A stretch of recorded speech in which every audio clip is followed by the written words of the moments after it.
Good evening. Welcome to the 5-8, where we discuss each of the week's 5 most fucked up topics for 8 minutes each. So, 5 topics, 8 minutes, 2 hosts, a guest, usually, a little singing, some curse words, as many cocktails as we deem necessary. LB, how are you?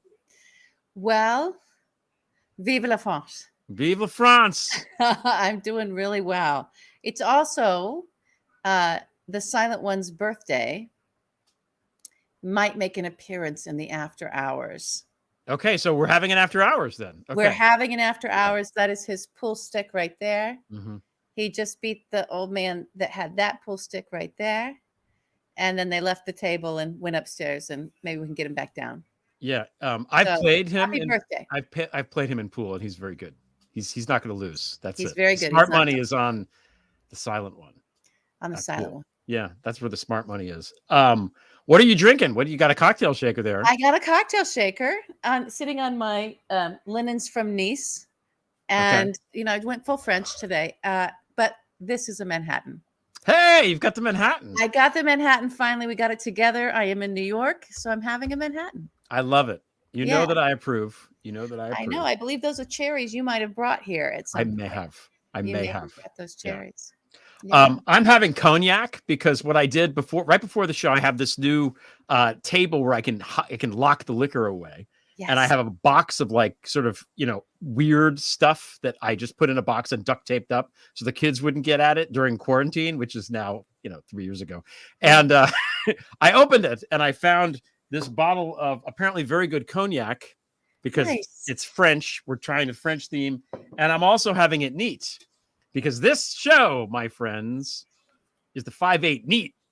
Someone coined this last week, and I'm sorry, I can't remember who it was. Might have been you, Denham. I don't remember. 5-8 neat is well. Let me go through. There's 3 different kinds of shows that we do. We do the regular show, which is the 5 topics, 8 minutes, 1 guest. Okay, sometimes more than 1 guest. We have the inverted, which we're going to call the 5-8 shaken not stirred because it's shaken up. And then we have the 5-8 neat, which is the same format but just no guests. So it's just you and me. 5 topics, 8 minutes each. No excuse to spend 40 minutes on topic 3. That's what we're going to do. And cognac. And a Manhattan. On Bastille Day. It's on Bastille Day. Yeah. And we have a theme. We do. That fits. That's the best. That's the theme. Yeah. Are you ready for the timer? I'm ready for the timer. I'm going to warn you. I may go a little long because this is a weird. I've got a lot of thoughts in my head about stuff. And I have confidence you're going to pull it together and land this. It just might take time. It's going to take time. Here we go. Okay. Ready? I'm ready.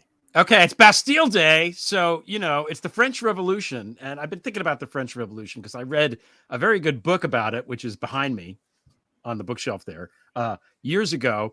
And what people don't realize is, and I know that there's a lot of different causes, blah, blah, blah. The French Revolution happened because the French were fighting a lot of wars, one of which happened to help us Americans quite a bit. And, in order to finance the wars, took out loans and went into debt to finance the wars. I don't know what country would do such a thing, but apparently France did. And so anyway, a couple of years went by and then the bill came due and the king was like, no, I'm going to not pay the debt. How about that? Fuck you. I'm the king. I can do whatever I want. So, that didn't end well. But what the key point is, he could have raised taxes on rich people in France and he didn't. Instead of doing that, he repudiated the debt. And guess what happened to Louis XVI? What happened? He was guillotined. No more Louis XVI. So again, I feel like this is instructive because Kevin McCarthy, debt ceiling, basically saying, let's repudiate the U.S. debt very, very callously. Obviously, this dipshit has never read a damn thing about history. That when you have major economic tumult like that, bad shit happens. And it happens to poor people, but it also happens to rich people and donors because people, start to find people to blame when things are that miserable. You want to avoid that at all costs. We want to avoid it, but so do they. And they're not ready. They're not done, the GOP right now. They haven't taken enough. These greedy motherfuckers. They're after the Social Security and Medicare. They're not going to rest until they take it. If you vote for Republicans, you're voting to give your money away. Okay. So what I'm seeing now is it feels like it's 99.99% versus the 0.01%. That's what's happening right now. You look around everywhere. Now the actors are on strike. Fuck yeah. So the writers are already on strike. That's a thing where you have this tiny bunch of fucking rich beyond belief, grotesquely wealthy parasites trying to squeeze more money out of people, right? UPS might go on strike, right? You have the whole thing with the social media companies where it's like this tiny group of people control so much goddamn money. Newspapers, that industry already happened. They fired everybody and stuff like that. Even ESPN fired Jeff Van Gundy, for God's sake, because they wanted to save a couple more dollars on their bottom line because they're owned by fucking Disney, which is one of the bad guys, by the way, in this. Okay. So what we have now is the people with the most money in our society are the most sociopathic, the least concerned with the common good, and they contribute nothing fucking meaningful to society. What exactly are these rich people producing that anybody gives a shit about at this point? Elon Musk, what the fuck is he doing? What's Zuckerberg doing? What does a vulture capitalist or a hedge fund guy do? What do these people do? What is it a crypto exchange guy do? What benefit to society does that give? Well, how about a Hollywood accountant who just fucks with the books so that no movie ever makes a profit ever and nobody can ever make money about it except for the fucking corporations? What does that person do? How does that person sleep at night? At least Rockefeller and Carnegie and Vanderbilt, the original guys like this, they invested in the cities that they lived in. They were robber barons, and to be a baron, you have to have a fucking base of operations. These people are just fucking pirates. That's all they are. They're parasites and pirates. They go wherever they want. They don't invest in anything. It's disgusting. And the media frames this as a choice. It's always a choice. It's Elon Musk versus Mark Zuckerberg in the cage match because it's Twitter, so it has to be Threads, and it's Chris Wray versus the Republicans, and the Republicans, attacking Chris Wray, the director of the FBI, are doing that to try to sully up the FBI to make it seem like it's some political thing that they're going after Trump and not because he's a fucking criminal. We all know this, but Chris Wray is also awful. They're both awful. It's like, and DeSantis versus Disney. Who's one of the bad guys in the whole strike thing? It's Disney. And I don't want to vote for any of these people. I don't want any of them. They both suck and they're both awful, and I don't want that kind of choice. Okay. Now, Clarence Thomas was in the news this week. I don't want to talk about him too much. He's a member. First of all, Clarence Thomas is the cheapest motherfucker ever, right? Has he paid for anything ever? I don't think so. I don't think he has. So, hey, if you want to get at him, fucking find the ethics things, find him and take his fucking money. This guy, now it came out this week, a member of the Horatio Alger Society, which Horatio Alger, by the way, noted pedophile. I did not know this about Horatio Alger. I thought he just wrote great stories about like kids that, rags to riches tales, but no, he's a pedophile. And again, his most famous book is called, and you can't make this up, Ragged Dick. Okay, I'm getting there. I promise we're going to land this at some point. Okay. I'll skip the whole Alice in Wonderland thing. That's for another time. So, what's happened now is in the last 20 years, since Bush 2 came into office, and then with Trump, with these tax cuts, we have seen the biggest wealth distribution from poor to rich since I don't even know when. Maybe the fall of the Mughal dynasty in fucking India 300 years ago, right? It's such an enormous fucking taking from people that don't goddamn need the money. They don't need the money. And all these fucking right-wingers, the one thing they have in common, no matter who they are, is they don't want to pay taxes. They don't want to help anybody. They want me. Fuck everybody else. That's their thing. They want to not pay their fair share. They don't want to give to creators. They don't want to give to working folks. They want to just take it all back. And I say, tax them all of them. The billionaires, the dark money groups, the fucking churches, the offshores, Clarence Thomas's money. Take all the fucking money from these people. They don't need all that fucking money. Okay. And what's going to happen is this is going to happen no matter what, because historically speaking, if income inequality is this vast, there is revolution. There is always revolution. It never doesn't happen. Okay. So they're going to take all this money and take and keep taking. Sooner or later, they're going to have their own kind of Bastille Day. And that's not a threat. That's a prediction because I know shit about history. Okay. So it behooves everybody, us and them, for them to just pay their fucking fair share like everybody else, or else we're going to have a Bastille Day of our own right here. And they're not going to like it. And I'm going to end with this. Jack and Jill, the nursery rhyme, and the title of this segment. Okay. You know what that's about, right? Only because you told me. Jack and Jill is a nursery rhyme about the beheading of Louis XVI and Marie Antoinette. Okay. Here, Jack and Jill went up a hill to fetch a pail of water. It's not water, it's blood. Jack fell down and broke his crown. Double meaning there. And Jill came tumbling after. Because Marie Antoinette died in October and Louis died in January. So it was after. So again, to the rich people, again, I'm just talking historically now. Don't read into this wrongly.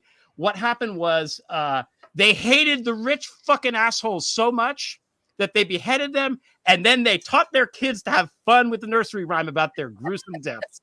So that's it. That's my segment. Hang on. 13 seconds. Really? Excellent. Yes. Excellent job. Yeah, I don't have much to add to that. I think you're not going to push back on. I'm not pushing back on anything. I think we'll come to this towards the end of the show. But, you know, and there was a thing going around right before the show. Ron Perlman went ahead, and I also had a thing today because we've all read this quote. It hit Deadline, which is an industry website that someone was quoted a couple days ago from the AMPTP, which is the Alliance of Motion Picture and Television Producers. So it's the studios basically that pay us, the writers, the creators. We are not, and I'll get into the details of this because I think it will fascinate people. We're not paid by the networks that you see the stuff on, except the streamers now changed all that because they're one thing. There's always a studio that pays us. We do our deals with the studio. So a studio exec, and I think network execs are, you know, in on this, was quoted in Deadline as saying, and not unnamed, as saying, we're going to just starve them out, basically. Let them eat cake.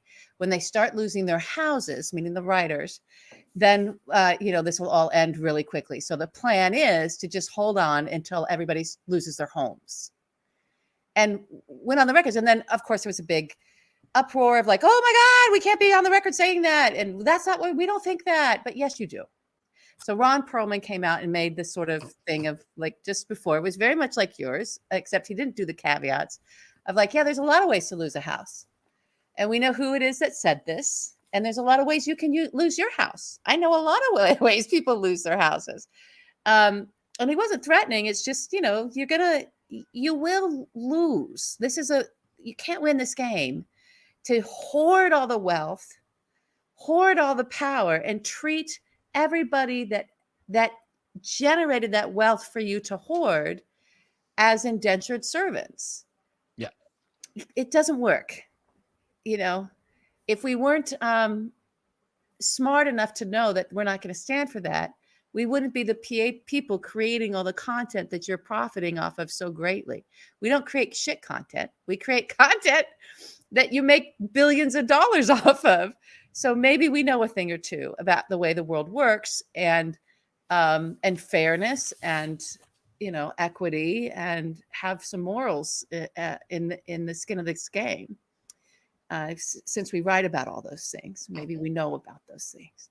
So yeah, I don't push back on any of that. And I do think it's all one thing. I think there's this sort of careening towards an oligarchy. Yeah. If not really already in an oligarchy, because there is no monarchy here, but we'll have an oligarchy. Yeah. You know, you can put all the monarchs against the wall and shoot them up in Russia, and they'll still find a way to come back to an oligarchy. Yeah. Not much different here. We threw out put the tea in the harbors, you know, but still somehow have manufactured and created these oligarchs. And I don't know, it doesn't last. Okay, so that's all I have to say about that. Okay. For now. Let me put the timer back on. Okay. Number 2. I think there's a lot to be upset about this week. The understatement of the week. There's a lot to be upset about. And so there's a real cruelty, a wave of cruelty that hasn't yielded. It hasn't even ebbed. It's just only flowed. It all came to the surface in a very concrete way, objective way, ready to see way, pardon me, when Trump came into office, and, to the point to where we had sayings, the cruelty is the point. And it just hasn't abated.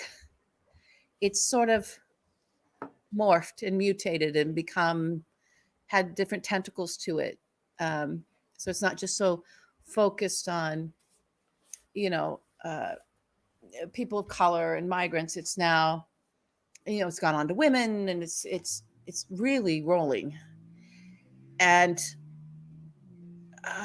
there's a poison to it, and it's connected to this concentration of wealth and the oligarchy, in that we have now this party that has the majority in Congress that are just flat out owned.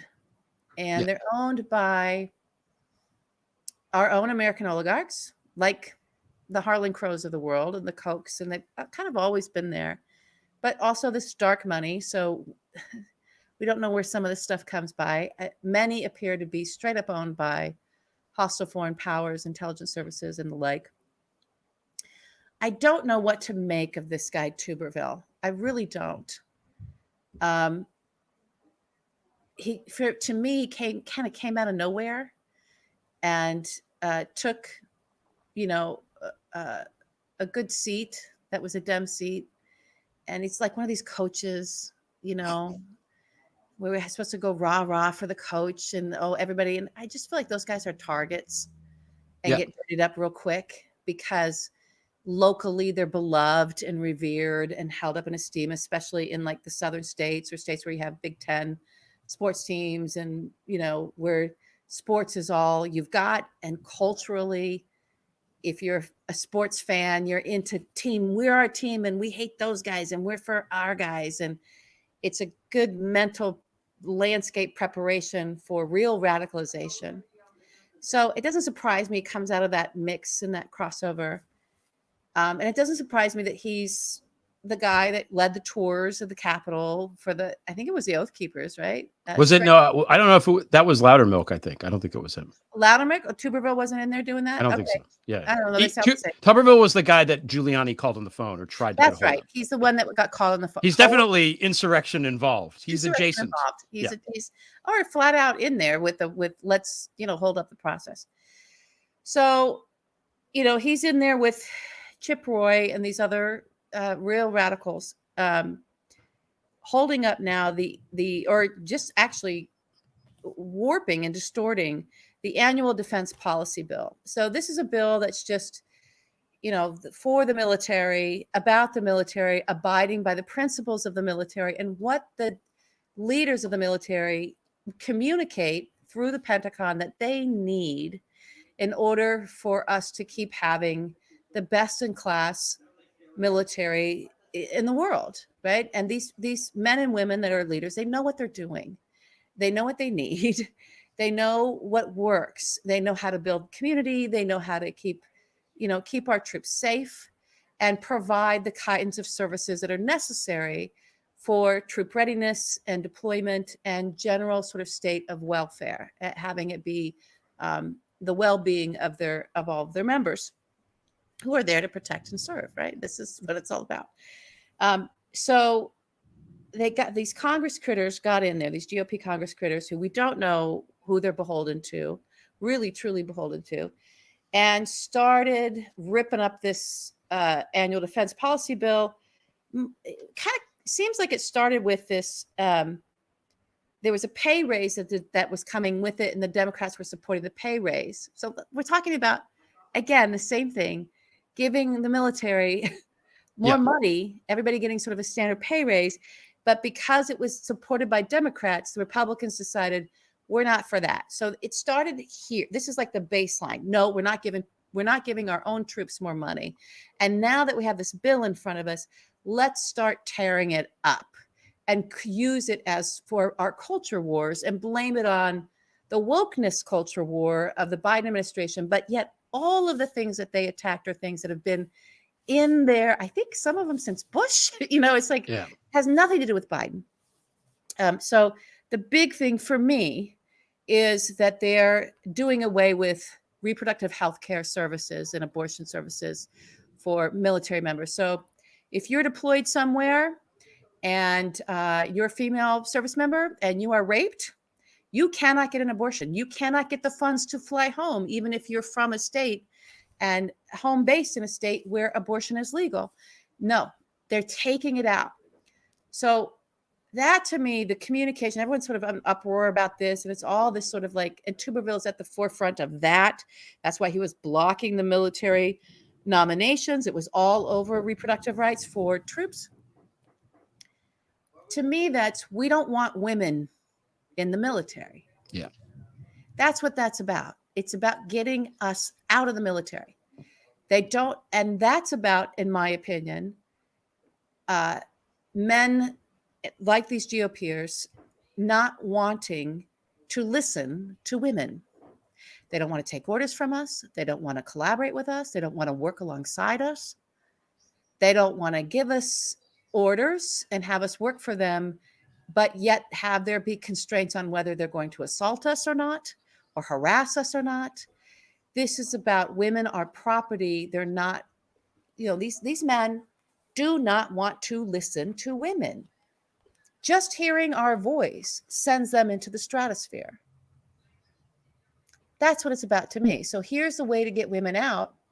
Let's make it so that even if they're raped while on the job and stationed somewhere, where even if abortion's legal where they're stationed, they can't get an abortion.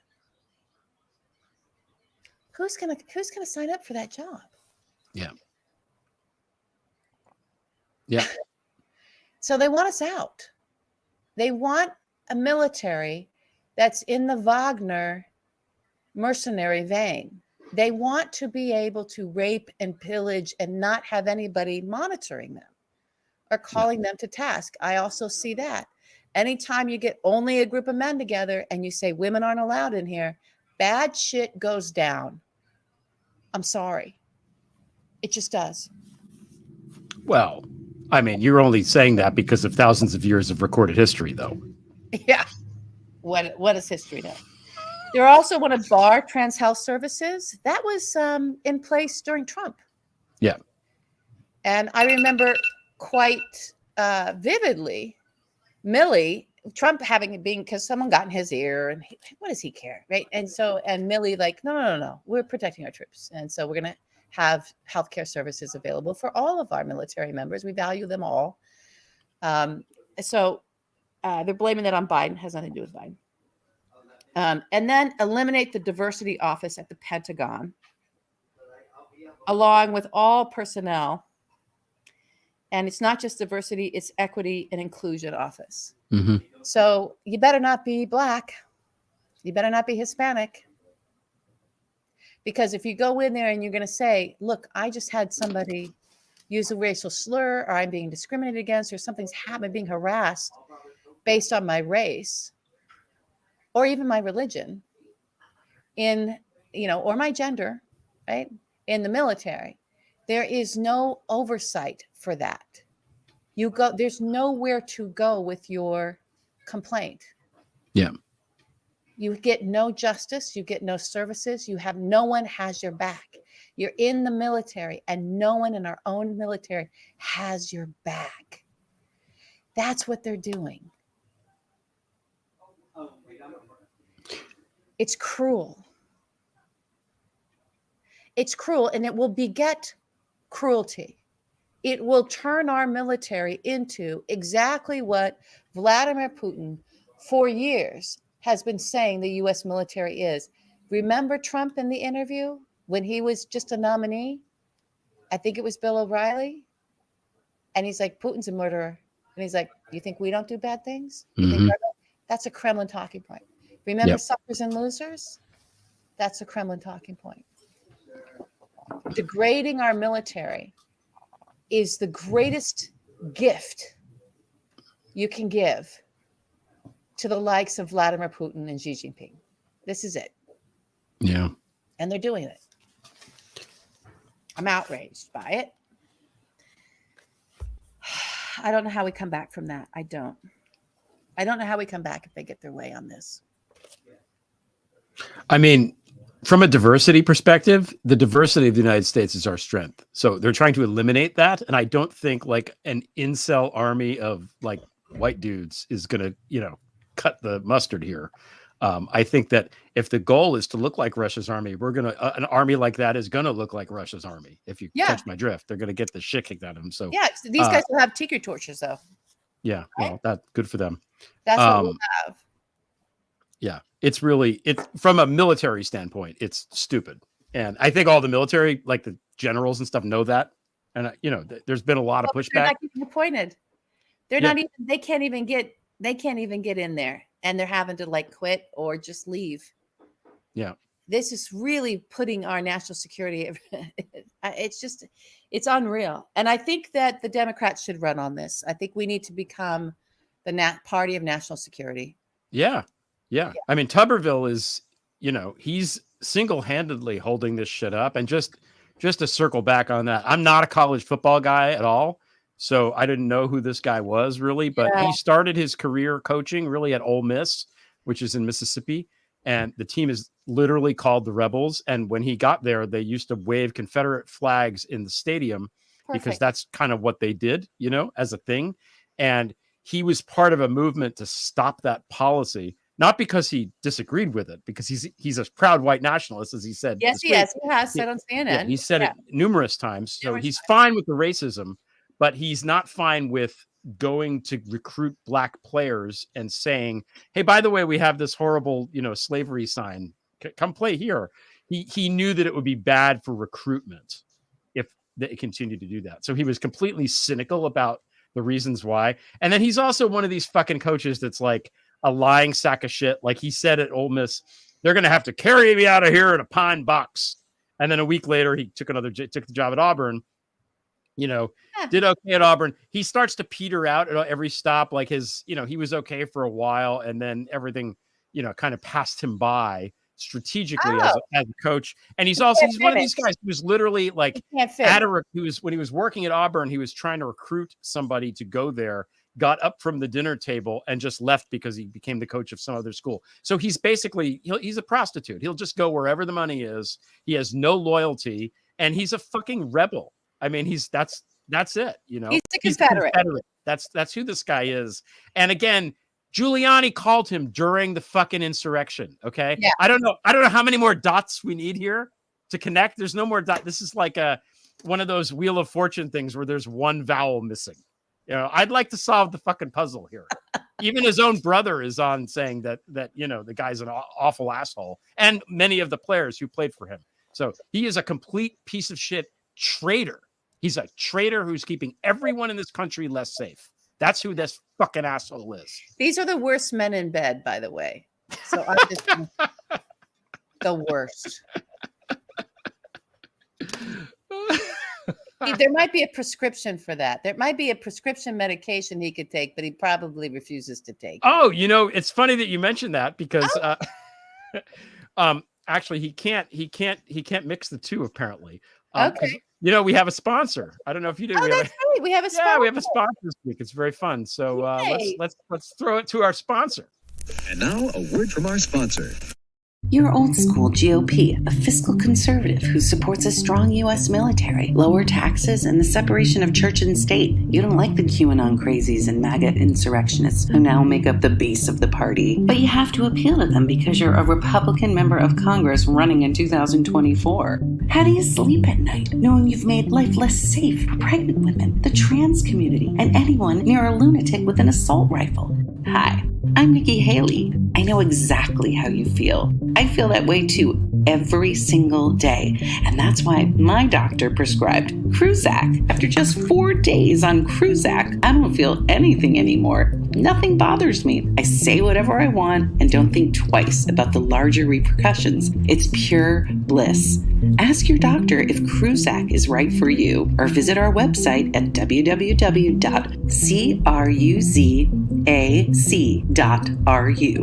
Cruzac was only FDA approved because Trump said so.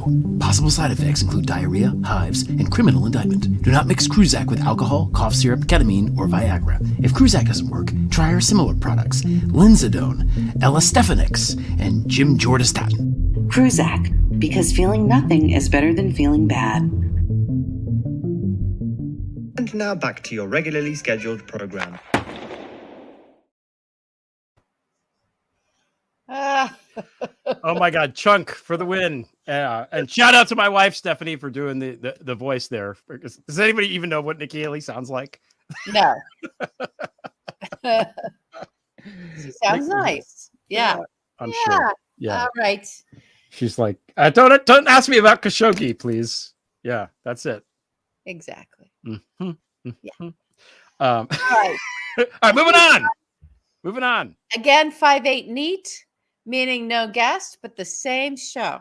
Oh my God, it just lightninged a lot outside. So Did it really? All right, perfect timing. did you hear that? Did you hear that? Yeah. That is God saying, hey, it's time for the next segment. It's getting hot in here. Yeah. Wow. Yeah, like right on time. Good job, God. Or Zeus or whoever. I think Thunderbolts are more Zeus's thing. Yeah, so this segment is about climate change because we have to keep talking about this. I don't know if you know, I've been looking more, I've been reading the Washington Post and New York Times online more than I usually do because I don't know, Twitter sucks now and I have to go to the sources. And I realize that I'm paying for it and I should probably there's whole sections of the paper now that just talk about climate change. I mean, there's like story after story that's like, oh, this is really awful. And then you go to the next one. Yeah, people are dying in the heat and there's nothing to do about it. It's so hot outside that workers are literally dropping dead from heat exhaustion and they have no recourse. Like that's where we are right now as a society and as a country. So the papers are covering this and good on them. It is getting play because it's like, how can we avoid this shit at this point? Like during this past week, it rained so much here in upstate New York and in the Hudson Valley. We got as much rain in one afternoon than we usually get for an entire summer. It was like 10 inches of rain in like 6 hours or whatever it was. Yeah. This is the same storm that hit Vermont where there's lots of flooding now. And, down by Garrison and places down, closer to West Point was just, really, really bad. And it's not stopping. Like, this isn't like a blip that's going to be like, next summer will be better. Like, I don't see how this is going to stop. So, what's going on in California? I know you're in New York now. What's going on with California? Because you were talking about California. Well, we left like in the nick of time, and this epic heat is now in Southern California and across the West. It's terrible. Like I'm talking to everybody, and they're like, "It's terrible. It's terrible. It's terrible." Like it's hotter than ever. It's finally a furnace. Now it does get hot, every year, but you can typically get a relief. There's no relief. It's going to be in Death Valley, 130 degrees, which will be the hottest place on earth. And I don't know that we've ever had a heat like that. And it's in the United States, So, I mean, it's bad, guys. Here's what California is facing. And one of the reasons, there's a couple reasons we were going to move next year.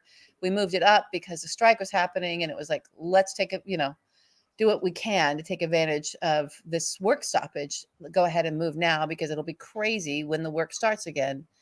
There's no good time to move, but it was a little bit of a window for us. But what we were seeing was we had a lot of rain in Southern California and across the state, actually, this last year. And everyone's so relieved by the rain. And, we're kind of by where there's lakes and rivers and where we lived. And those all filled up and it was lovely. And all the grass really grew and all the brush grew on the canyons. And the canyons were big and lush and green. And we hadn't seen anything like that for a long time. It was like Ireland, breathtakingly beautiful. But it grew. And now it's hot and it's drying out. And all of that is fuel. Ooh. And so I don't know what this fire season is going to be like. I'm terrified for my friends and, and everybody there. I think it's going to be bad, but we'll see. I'm not trying to wish bad things. It doesn't look like a good mix. Here, where we are here, we're kind of close to Vermont. So we didn't get the flooding that Vermont got. Vermont just got hammered. There was hail coming in. That was weird. Yeah. It's just odd. It's all a little bit off. I don't think there's going back. This is just not toothpaste that goes back in the tube. Yeah. It's not. There was an interesting story. I wish I had it to post about someone who's created a kind of paint. And I hope, Yeah. I hope that's real. No, it's real. It was on the front page of the New York Times yesterday. Okay. Tell me about it. Yeah. There's a scientist or a team of scientists at Purdue University developed this kind of, it's like white paint, but it has super duper, like they use the word super heroic. That was the word they used in the article. Heroic. Okay. Properties where it reflects the heat and light back. So once they can mass produce this paint, apparently, okay. If enough surface area is covered with the paint, it can arrest, it can't stop, but it can slow down the climate change stuff. So the amount of paint that we need literally has to cover the entire Sahara Desert. It's that. I understand, but there's a lot of parking lots out there. There are a lot of roads. There's a lot of, maybe everything just turns white for a bit. So we want to have like a hopeful thing, because that is hopeful and that is a thing. And I think, I really do feel that once we get closer, which we're getting to now, people will figure it out. We're smart, humans are smart and adaptable and flexible. And when we're faced with crises, usually we can figure shit out. We're pretty good at it, I think. So yeah, and I think anytime we talk about this, it is important to remind everybody about what the rich did. Mm-hmm. So what the American oligarchs did, the tech oligarchs, back in the early to mid aughts, when Al Gore, sorry about that, guys, when Al Gore was running around with Inconvenient Truth, right? Mm-hmm. And the movie was playing and everyone's like, oh, yeah, I see the movie and therefore it was right at about the time that you had these new young billionaires, the Peter Thiels, the PayPal folks, Elon Musk, even before Tesla, Mark Zuckerberg, the Twitter was barely, Ashton Kutcher was trying to get people to sign on to this thing called Twitter, right? But these guys had money. It was that Web 2.0 and the money was flooding in. And then there were, the Steve Jobs and the Bill Gates of the world that had money from the 80s and 90s. And they courted this is why they all got tagged. And everybody thought that these folks were like liberals because they were hanging out with Al Gore. But they brought people in from our armed services, from the Pentagon, that had studied the consequences of the climate change and were paid them money, and they give us the real scoop, and they got the real scoop. And the real scoop was, it's too late. It's bad. And showed them the maps and showed them stuff. And then you had people like Peter Thiel and Mark Zuckerberg, instead of taking their enormous wealth and bring it to solutions, just did things like figured out how to accelerate the problem to profit off of it. Mm-hmm. And buy bunkers in New Zealand for themselves. Yep. That was their response. It was wholly selfish and self-serving and profit geared. And when I think back about that's 20 years ago, 15 years ago, the kind of good that could have happened, the kind of for all of humanity, but no. Those fuckers just couldn't bring themselves to do it. They could only think of themselves and only think of their money. Yeah. Happy Bastille Day. There's not, they don't contribute anything. What's Musk spending money on that's used? Rockefeller, John D. Rockefeller, who was the richest man that this country's ever had in terms of percentage of GDP. It's not even close. Nobody's ever been as wealthy as he's been relative to everybody else. Invented modern philanthropy because he had so much money and people kept asking him for it. He was like, we have to, no, Rockefeller, way wealthier. He was like, we have to professionalize this and figure out a way to do, and did all these amazing, like, good things. Like, bought the land and built the UN building in New York. Like, Rockefeller paid for all that stuff, cured, there was this weird worm thing in the side, like, cured that, did like real tangible good things. Maybe after he died, but it was a thing that what are these guys doing? They're not doing anything. They're building a fucking rocket to leave the planet. Fuck you. Yeah. Really, fuck all of them. Fuck You them all. know, the only Well, ones I mean, doing a any lot of good are the divorced wives. You know, divorced wives, maybe. You know, I mean, for all the women that Elon Musk offers to buy ponies for, they could instead say, you know, look, I'll touch your dick if you give $2 billion for the climate. I don't know. I don't know if they will. or all the Nazis and sex traffickers that he's paying for engagement on his shit website. Yeah. Yeah, we haven't even mentioned that. Yeah. One last thing about getting hot in here, then we'll move on. Yeah. Years ago, I read Elizabeth Colbert, who writes about this for the New Yorker and has written a bunch of books about it. I remember her saying, because you mentioned it's never been this hot. It has been this hot. It was this hot 125,000 years ago or whatever it was. Human civilization didn't really develop until like 10,000 years ago. And the reason it developed when it did is because it got slightly cooler. Yeah. Like we were here for millions of years and we didn't do shit. Then it got a little bit cooler and then we did all this great stuff. So, you know, again, that's what happens. That's what's going to happen. We're going to be back in caves, like hitting shit with rocks because nothing's going to work. So we don't want that. I'm out with that. As soon as the Wi-Fi stops working, I'm done. Are you done? I'm not going to live in a bunker in New Zealand. I'm just going to be like, yeah, I'm out. Who can afford it? Who can afford it? Who can afford it? Okay. Afford it. Baller move of the week. Wait. It's time for, hold on. Yeah. Baller move of the week. Okay. Yeah. Baller of the week. All right. So baller of the week, I get to give it this week. Okay. I am giving it to SAG-AFTRA. What a baller move. There she is. Fran Drescher, president of SAG-AFTRA. God bless this woman. And every member, they did it. Now, there was a deal on the table. They could have taken the deal, and it wasn't quite good enough. They could have done what the directors did. The directors fucked us. Fuck them. I've had enough of them. But SAG, that powerful union, said, you know what? No, you're screwing the writers. We're sticking by the writers. And also, you're still going to try to screw us. It's not a good enough deal. We are not up for you having the right to our image and to exploit us in perpetuity. I can't even say it. Fuck it. Too much Manhattan.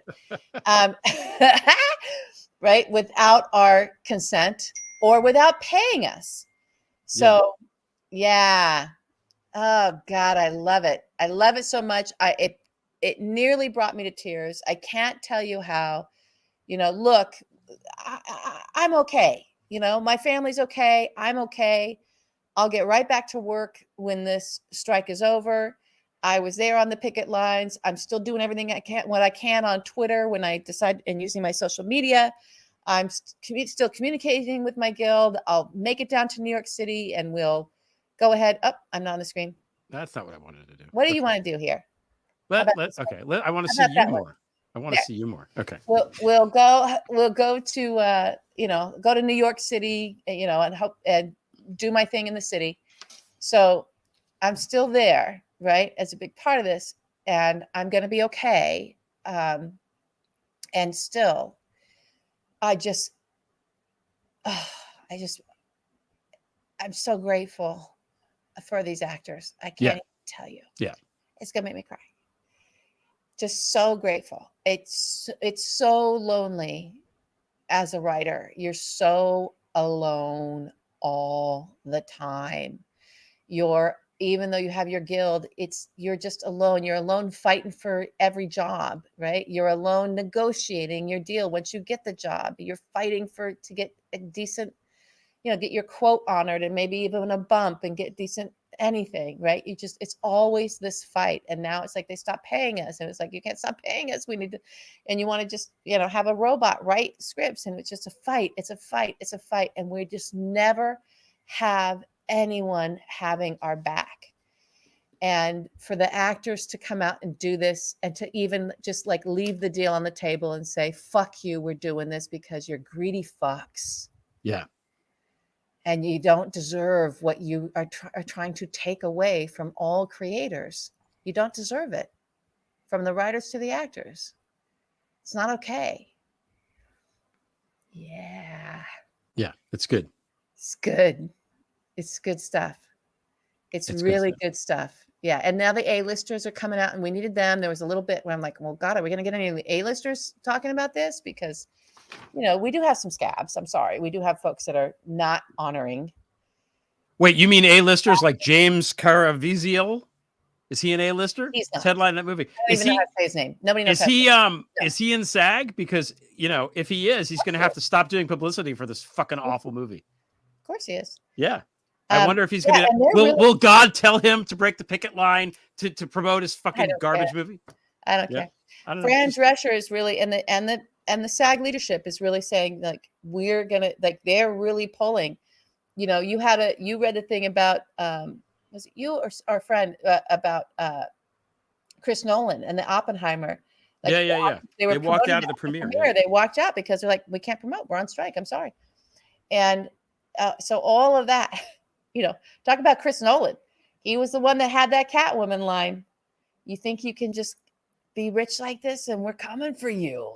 You don't know what we're doing here, what you're up against, right? You just think you can hoard all this wealth.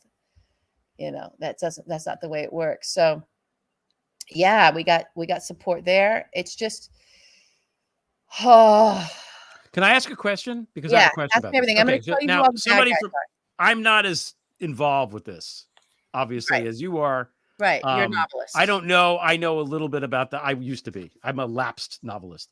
So I don't know the players. I have to say, I didn't know who the president of SAG is. When I found out it was Fran Drescher, I can't tell you, just aside from everything you just said, I'm just delighted because I love her. Yeah. It means she's going to be on TV now for the next 3 months. She's and we're going to get amazing. to listen to her, which is Yeah. fantastic. Yeah. So there's that. But who are okay, everyone's on strike. Right. Explain who you're on strike against. Okay. Like, who are the villains here? I know they're greedy motherfuckers. Name them. All right. So here's how it works. So we're as writers, I can just speak for the writers, the actors also make their deals with studios. So I know everybody sees sort of like, let's talk about networks, right? So you see like CBS, you take like sort of the big 5 networks, and then you see the cable news channels, because that's what you're tuning into to actually see the content. Or you go to the movie theater, you're watching a movie and you see the title cards that come up, like the Lion for MGM and the 20th century, it's not 21st, right? Whatever. And then the Warner Brothers Water Tower and the the WB. Those are what I just described in the movies. Those are the studios. When you're watching stuff on television, those aren't necessarily the studios. Those are the networks. You're always doing your deal with the studio behind the network. So it's the people who write the check. So for I once had a show, I saw a pilot to Fox was a network, but the studio was Warner Brothers. So there are a couple studios that don't necessarily have a direct outlet. Now with streaming, that's all changed. And they can sell to anybody. Warner Brothers could sell to anybody. They could sell to any of the networks, any of the cables. I had another show, FX, right? And so that went through FX Studios, not the channel. Then the studio pays for everything. So we do our deals with them. And then they do a deal with whatever the network is that it ends up airing on. And it's a split deal for the advertising dollars that come in. That's how they get reimbursed. But we get our money from the studios. So the Alliance of Motion Picture and Television Producers is generally who we're fighting against are the studios. Now, there also are smaller, there's smaller studios. There are people who are called guild signatories. So like my podcast, everybody's like, when is your next season? I was just ready to do the next season for podcast. But guess what, guys? I'm working with a guild signatory on that, right? So, because I'm in the guild. So boom, we went on strike. I can't touch it. I can't talk about it. I can't develop anything. I can't, that's done until the strike is over. So even like little small outlets that become guild signatories because they pay me, whoever pays me is in this alliance. And there's something called, like all unions, we have a collective bargaining agreement as a union. And so that is our basic contract, and it establishes minimums. So this is the minimum you have to pay me to write a feature script. This is the minimum you have to pay me to write a television pilot or per television episode, right? Those are all minimums. And then there's my quote. So then that's like based on what caliber of writer I am and how long I've been doing it and the success of my past writing or my last deal, your agents and lawyers negotiate your quotes to go up. All of it paid for by a member of the AMPTP. Okay. So who are the big ones that refuse to honor when every so often our contract comes up, our collective bargaining agreement comes up, and the union sits in front of the representatives of the AMPTP and negotiates a new one. And in this one, we came to the table, the writers came to the table and said, we're not okay with this AI thing. We need to have stipulations in that. We're not okay with the residuals that we fought for last time from the streamers. They're making record profits and they're not sharing it with us. Apple wasn't fucking paying anybody. I'm sorry. Apple owes me money. It's bad. It's bad. They weren't paying us, and they were fudging numbers, and then and threatening us with AI, and we would have no recourse on any of that. So all of those things, and then also the typical bumps. We want you to pay more into our pension and health. We want you to pay all of the typical bumps.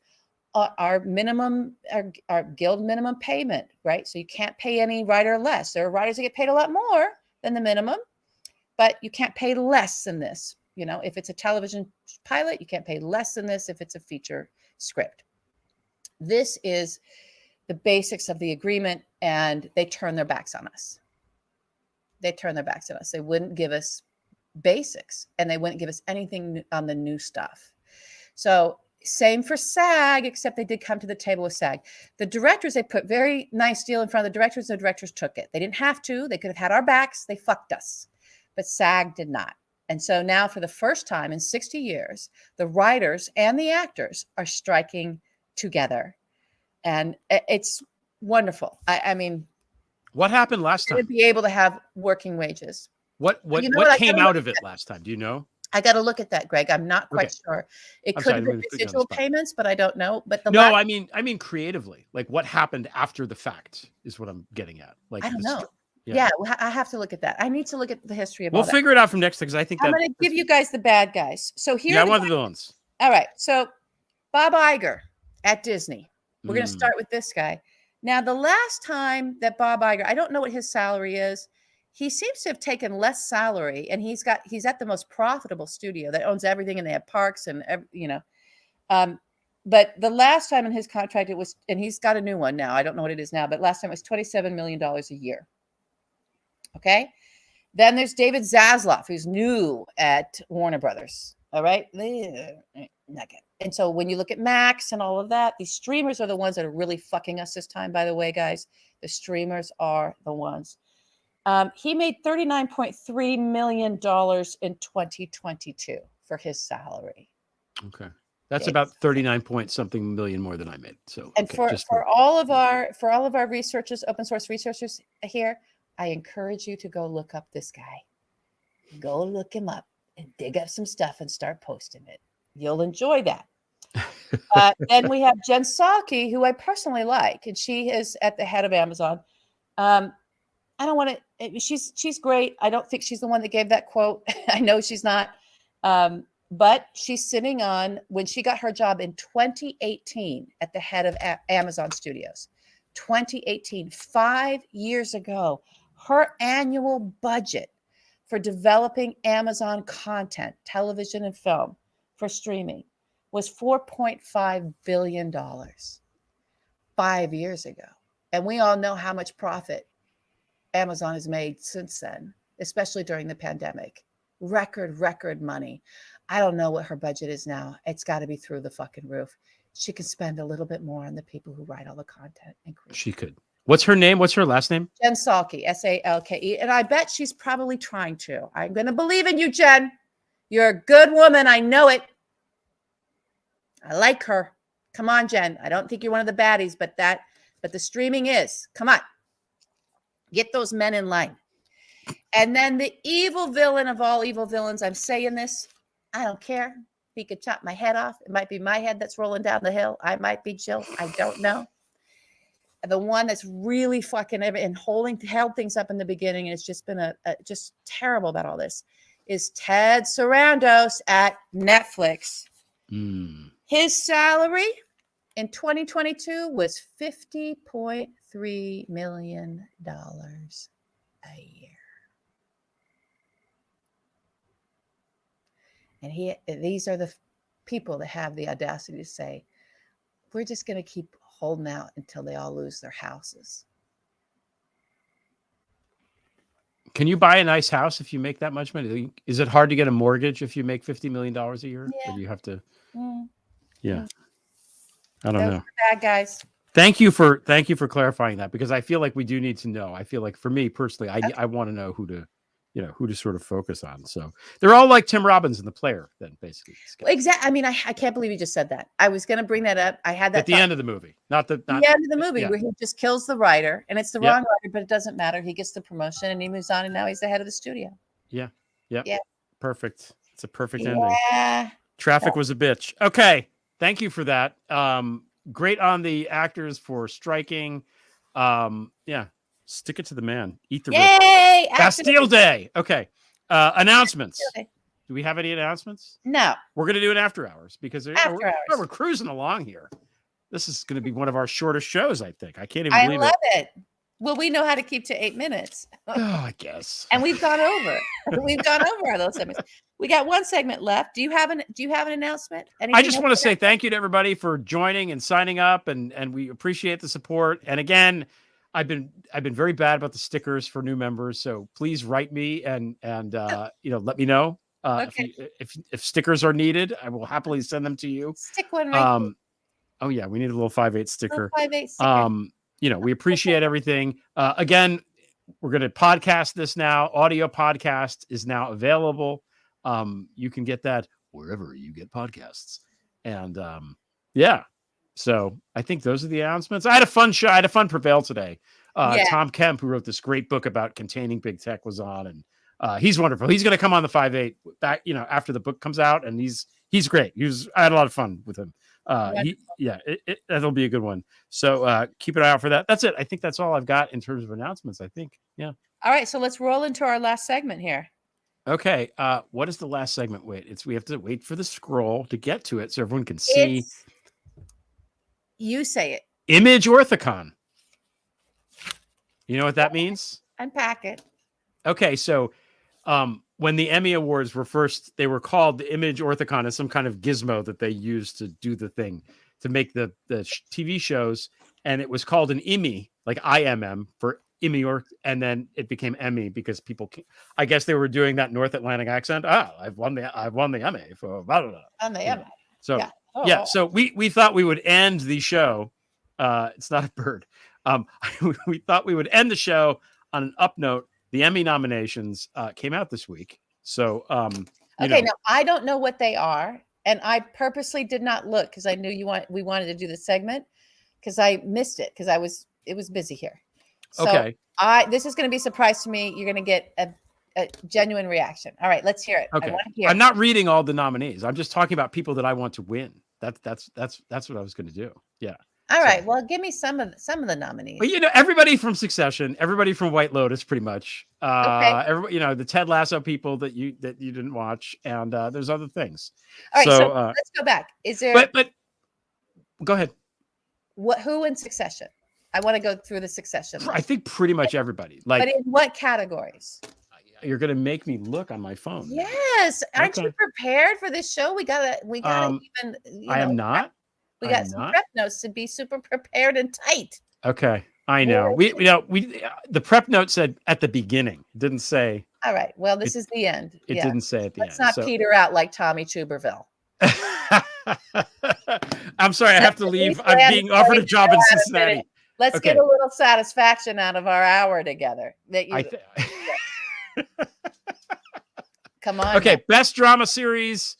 You've got Andor, you've got Better Call Saul, you've got The Crown, House of the Dragon, The Last of Us, Succession, The White Lotus, and Yellow Jackets. Oh. So, all right, what do you want? What are you pulling for there?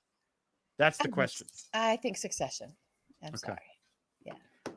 I'm pulling for White Lotus. I think that season. Okay. I think the second season of White Lotus is the best thing I've seen in a while. Okay. I think it's transcendently good. Not that Succession isn't great, but that's it. So best actor, you've got Jeff Bridges in The Old Man, Bob Odenkirk from Better Call Saul, Pedro Pascal from The Last of Us, and then the troika from Succession of Brian Cox, Kieran Culkin, and Jeremy Strong. It's going to Kieran. I hope. Kieran's so good. He really is good. It's got to go. Yeah. All right. Yeah. It's Okay. Best actress in a drama series, Sharon Horgan from Bad Sisters, Melanie Linsky, Yellow Jackets, Elizabeth Moss, The Handmaid's Tale, Bella Ramsey, The Last of Us, Kerry Russell, The Diplomat, Sarah Snook from Succession. Yeah, she might get it. She was exquisite, I thought, this last season. Yeah, she was. But I mean, I'm up for Bad Sisters, and I'm up for Diplomat as well. Yeah, that's all good. It's all good. Yeah, it's all good. That's a solid. Okay. All Supporting actor in a drama series. Yeah. Okay. This is literally everyone nominated is either from White Lotus or Succession. I just want, is it actor? Yeah. I want Tom Wamsgams. Yeah, Wamsgams is there. That's Timothy McFadden. Okay. I'm pulling for, I want F. Murray Abraham to win. Oh, what was he? I missed it. He was in White Lotus. He's the old man in White Lotus. He was the old man. He hit his head, and then the line that he says about when the naked women in his room is the single best thing. I think about it all the time, and it always makes me laugh. He is such delight.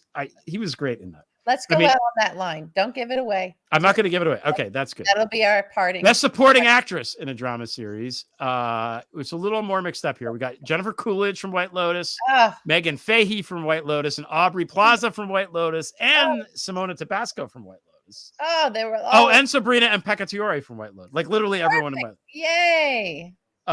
J. Smith Cameron from Succession. She's awesome. Love her. Elizabeth Debicki from The Crown, and Rhea Seehorn from Better Call Saul. That's everybody hard. wants her. Yeah. So maybe it'll be her year.